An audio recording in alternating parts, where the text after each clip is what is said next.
words of my mouth and the meditations of all our hearts be ever pleasing in your sight, O God, our strength and our Redeemer. Amen. So where are we this week?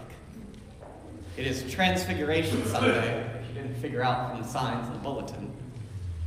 This Sunday comes every year in the church calendar, and it's kind of a hinge point in how we celebrate the church year, because Advent, of course, is the beginning of the new church year. We go through Christmas and Christ's birth. We get the time that we just got through, which is the time after Epiphany, which is a bit of what Jesus is doing. And now we get to this point, this hinge. Because it's after Transfiguration Sunday that Jesus turns his sights and his mission, and the story narratively turns on his journey to Jerusalem and his eventual crucifixion and death. This is that hinge point where we go from the time after Epiphany into Lent, and the 40 days of walking with Christ towards the cross and walking towards the resurrection. It's that time where we transition. But what's happening in this passage? What do we hear about today? We hear Jesus picking 3 of the disciples, maybe his favorites, I don't know. Don't want to start any battles between the disciples. But he only picks 3 of them, not all of them. They go up this mountain, they don't know why, and they get up there, and suddenly Jesus is transfigured, his clothes dazzling white, in a different version of this passage, like no bleach on earth could ever get it. Often when you see images of this, Jesus is kind of floating in the air, which is never mentioned in any of the passages, so I find it odd that suddenly he's floating. Beside him are Moses and Elijah, 2 of the most prominent Old Testament prophets, speaking with Jesus, speaking the teacher learning from the prophets. Then suddenly a great cloud shows up, the presence of God, saying, "This is my Son, the beloved, with him I am well pleased. Listen to him." Much like the clouds that opened when Jesus was baptized, to the same words that were uttered, "This is my Son, the beloved. Listen to him." So what's the point of all this? Why do we bring it up every year, this miracle? Because it's a strange miracle, really, if you could even call it that.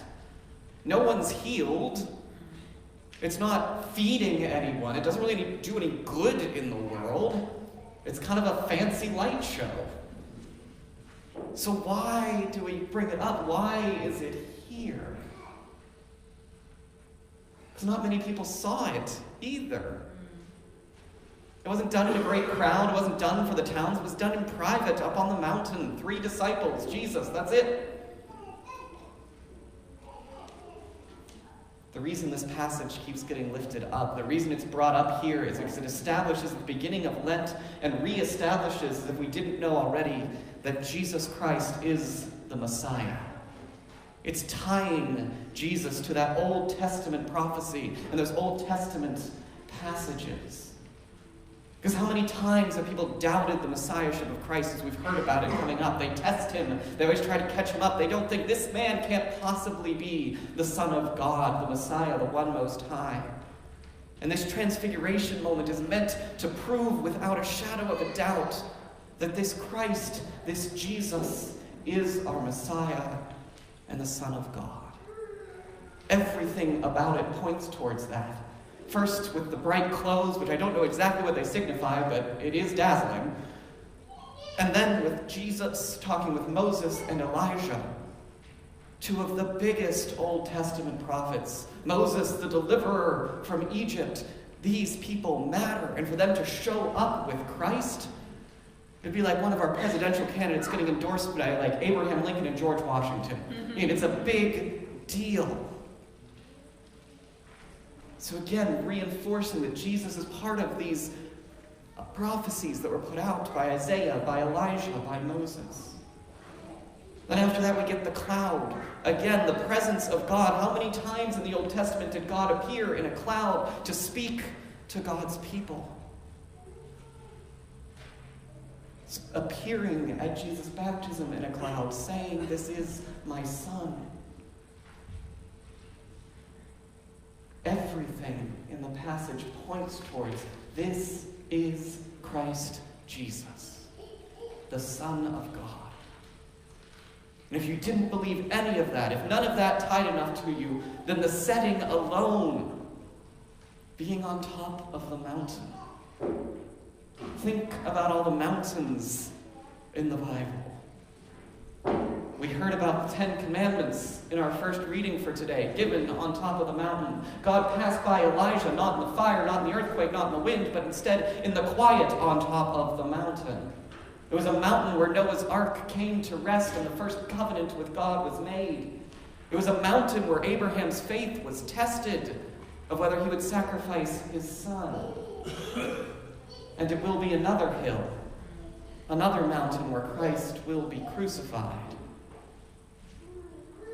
The setting itself matters and ties this whole story together so that the hearers of it, when they hear about Moses and Elijah, when they hear about the cloud, when they hear about the dazzling light, when they hear about the mountain, their minds are automatically going to attach Jesus to all these things that they had heard before. There's a narrative reason for all of this, to prove that Christ is the Son of God. But if Christ and God took such pains to prove that this is the Messiah, if they went through all this work and the dazzling light and the appearances and everything, why, at the end, does Christ say you're not allowed to speak of it? They're going down the mountain. I imagine the 3 disciples are a little addled by what they've just seen, and Christ goes, you can't tell anyone about this. At least not till after I'm raised from the dead. You're going to have to keep mum about this. And you can imagine after witnessing something like that, you'd want to go scream it from the rooftops. But they are prevented from doing so.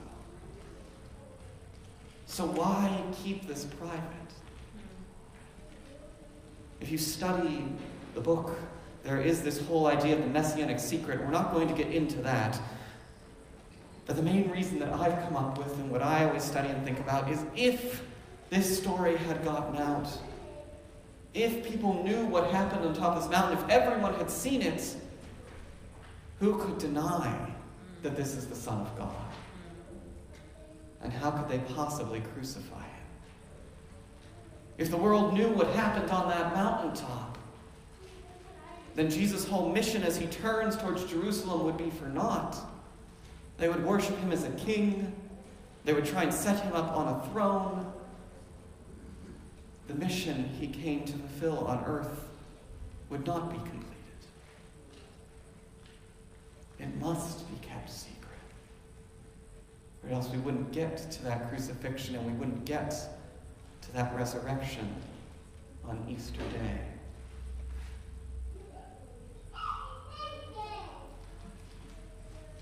What that always reminds me is that we can't stay on the mountaintop.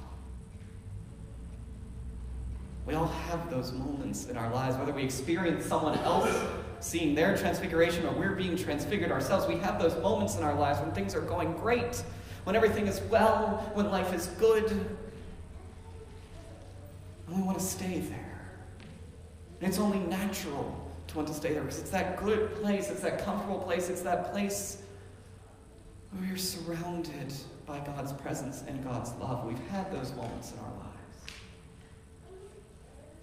But we can't stay there because we are often called to other things as well. We're called to the valleys. We're called to the plains. We're called to those places that are not as good. Because there are people in the valley and people in the plains who need ministered to, and if we're up on the mountain, we can't help them.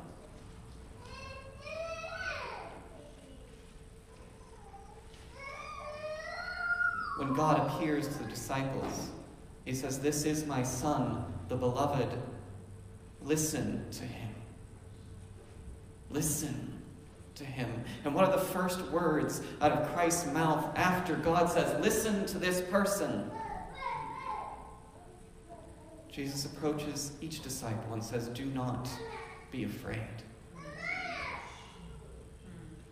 The first commandment out of Jesus' mouth after listen to him, do not be afraid. And when we're in those valleys of our lives, when we're in the plains, when we're in those difficult points, when we're not on the mountain and we wish we were on the mountain and we're dealing with all the crap of our lives, we are called to listen to Jesus. And Jesus says, do not be afraid. Do not give in to the fears of this world. Know I am with you, and know that you are welcome on this mountaintop when you need healing, and when you need sustenance, and when you need retreat. The mountaintop is an important place in our lives, and we need it. We need to go to it. We need to understand what it's there for. But we won't be able to stay there. So when we go out into the world, we remember those mountaintop experiences. We remember that we've had them and we hold on to them. And it helps us face the valleys and the dips in our lives.